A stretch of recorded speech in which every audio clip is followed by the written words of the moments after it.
Our Buddhas are created firstly in the casting area, where we pour liquid PU inside of the mould. We rotate the mould to ensure the liquid PU fills the entire space. The next step is to remove the mould from the outside of the casted statue. First, we take off the silicone that is surrounding the cast, revealing the completed Buddha beneath.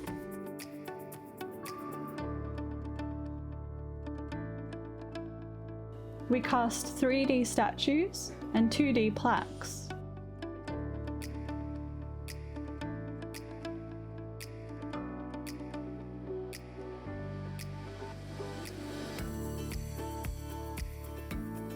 The casted statue then goes into finishing, removing any imperfections in the surface by filling and sanding.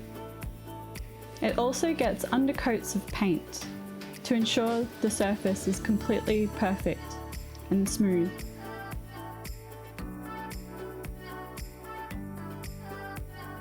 For gilding our holy objects, we use 23.5 karat gold. This gold will not tarnish and will adorn the temple from the outside. In this process, we are laying sheets of fine gold until all the object is covered. In order to provide a reasonable base for painting, the undercoat of a whitish colour, the same as the polyurethane cast, maybe 5, 6 or sometimes even 7 coats before the actual colour is applied to the top of those.